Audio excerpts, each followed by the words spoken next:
نحمده ونصلي على رسوله الکریم اما بعد۔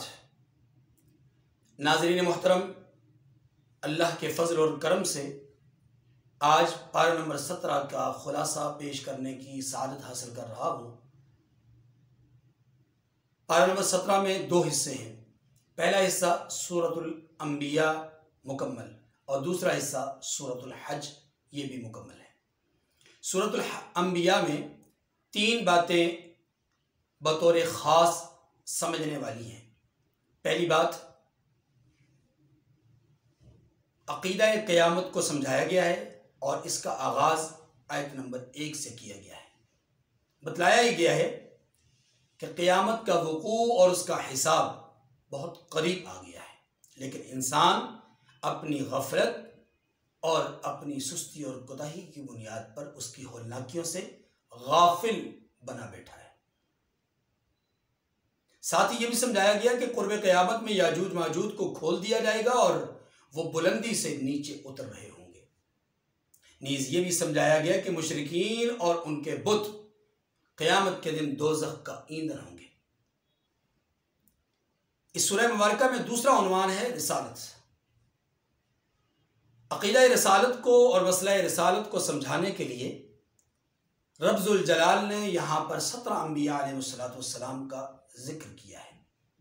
ان میں سے حضرت ابراہیم علیہ السلام، جناب سلیمان علیہ السلام، حضرت ایوب علیہ السلام، حضرت یونس علیہ السلام، حضرت زکریا علیہ السلام کا تذکرہ قدر تفصیل سے بیان کیا ہے، جبکہ بقیہ انبیاء علیہ السلام کا یہاں پر ذکر مسئلہ رسالت کے عنوان کے تحت کیا گیا۔ جن 17 انبیاء علیہ السلام کا ذکر مبارک نام لے کر کے کیا گیا ہے،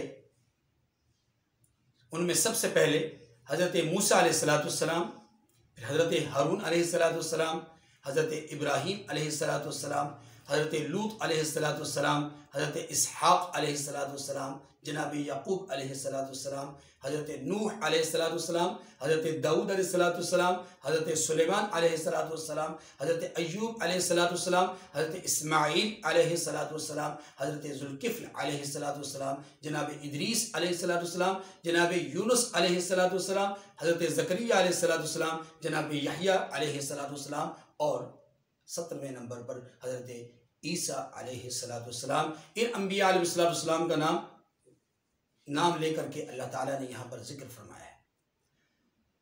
ان 17 انبیاء کے تذکرے کے بعد خالق کائنات نے اپنے محبوب جناب محمد رسول اللہ صلی اللہ علیہ وسلم کی نبوت اور رسالت کو اس طرح بیان فرمایا کہ محبوب، آپ تو جہانوں کے لیے رحمت بنا کر بھیجے گئے ہیں۔ وَمَا أَرْسَلْنَاكَ إِلَّا رَحْمَةً لِلْعَالَمِينَ، آپ اپنی رسالت اور نبوت کا پیغام لوگوں کو دیتے رہیے، ہماری توحید کا پرچار کرتے رہیے، اور بتائیے کہ اگر تم واقعی میں اللہ کو مانتے ہو، مسلمان ہو، تو پھر اللہ کی وحدانیت کو مانو اور میری رسالت کو مانو۔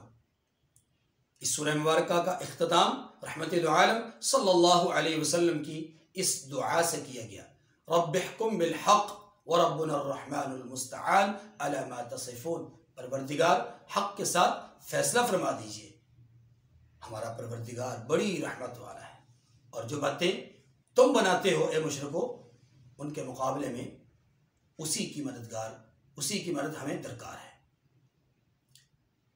مسئلہ نمبر 3، ان آیات کریمہ میں سورہ انبیاء میں مسئلہ نمبر 3 بیان کیا گیا ہے، وہ 6 دلائل جو مسئلہ توحید کو سمجھانے کے لیے بیان کیے گئے۔ ان میں سے نمبر 1، اولم یر الذین کفروا ان السماوات والارض کانتا رتقا ففتقناہما، کہ زمین اور آسمان دونوں آپس میں ملے ہوئے تھے، ففتقناہما، پھر ہم نے انہیں جدا کر دیا۔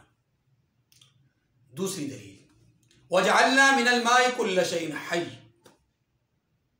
ہر چیز کو، ہر جاندار چیز کو ہم نے پانی سے پیدا کیا ہے۔ وَجَعَلْنَا السَّمَاءَ سَقْفًا مَحْفُوظًا، اور نمبر 3 ہم نے آسمان کو مضبوط چھت بنایا ہے، اور نمبر 4 ہم نے زمین میں پہاڑ گاڑ دیے ہیں تاکہ لوگوں کے بوجھ سے وہ ہلنے نہ لگے۔ اسی طریقے سے نمبر 5 ہم نے زمین میں کشادہ راستے بنائے ہیں تاکہ لوگ ان پر چل سکیں۔ اور نمبر 6 پہ جو دلیل یہاں پر دی گئی ہے وہ ہے رات دن، سورج اور چاند کا نظام بنایا ہے، ہر ایک اپنے اپنے مدار میں انتہائی تیز رفتاری سے، کل فی فلک یسبحون، ہر ایک اپنے اپنے مدار میں انتہائی تیز رفتاری سے گھوم رہا ہے، نہ ان میں کوئی ٹکراؤ ہے اور نہ ہی وہ آپس میں خلط ملط ہوتے ہیں۔ اس پارے کے اندر دوسرا حصہ سورۃ الحج کا ہے۔ سورۃ الحج میں جو عنوانات بیان ہوئے ہیں ان میں پہلا عنوان قیامت کا مسئلہ ہے، اور قیامت کی ہولناکیوں کو بیان کیا گیا ہے ان زلزلۃ الساعۃ شیء عظیم سے۔ نمبر 2 انسان کی تخلیق کے مختلف مراتب کو، مراحل کو بیان کیا گیا ہے۔ نمبر 1 مٹی سے اس کی پیداوار کو بیان کیا گیا ہے۔ نمبر 2 گندے پانی سے اس کی پیداوار کا ذکر کیا گیا ہے۔ نمبر 3 خون کے لوتھڑے کے مرحلے کو ذکر کیا گیا ہے۔ نمبر 4 اس کے بعد بوٹی بننے کا، گوشت بننے کا مرحلہ بیان کیا گیا ہے۔ پھر یہ بیان کیا گیا ہے کہ اللہ اسے پیدا فرماتے ہیں، یہ بچہ ہوتا ہے، اور پھر یہ بیان کیا گیا کہ یہ جوانی کی عمر کو پہنچتا ہے، اور کچھ تو وہ ہیں کہ جو بڑھاپے سے پہلے ہی فوت ہو جاتے ہیں، اور کچھ وہ ہیں کہ جو ارذل العمر، بڑھاپے کی عمر کو پہنچتے ہیں۔ تیسری بات، اس سورہ مبارکہ میں 6 قوموں یا ملتوں کا ذکر ہے۔ نمبر 1 مسلمان، نمبر 2 یہودی، نمبر 3 صابی، ستارہ پرست جن کو کہتے ہیں، نمبر 4 عیسائی، نمبر 5 مجوسی۔ مجوسی کہتے ہیں وہ لوگ کہ جو سورج، چاند یا آگ وغیرہ کی پوجا کرتے ہوں، اور نمبر 6 مشرک، مطلقاً مشرک، جو بتوں کی پوجا کرتے ہوں۔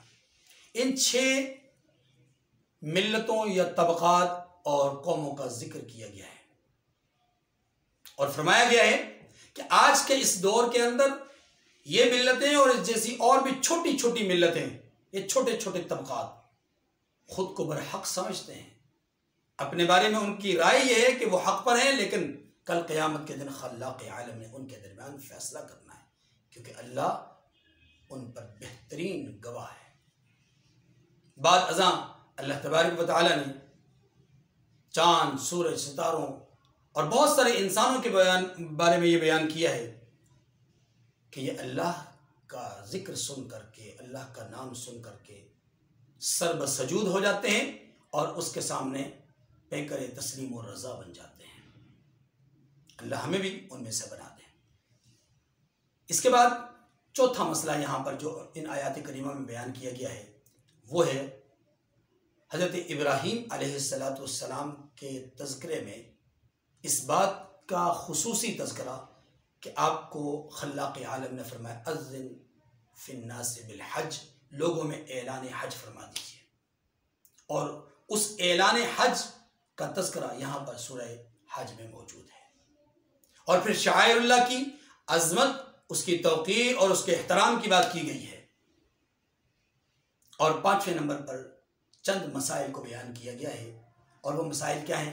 احکامات حج، مناسک حج، نماز کی اقامت، اسی طریقے سے زکوٰۃ کی ادائیگی، اور جانوروں کے قربان کرنے کا حکم اور ان کے مسائل، اور جہاد وغیرہ کے مسائل، یہ کچھ احکامات بیان کیے گئے ہیں۔ چھٹے اور آخری نمبر پر جو بات یہاں پر خاص طور پہ بیان کی گئی ہے وہ مومنین کی صفات۔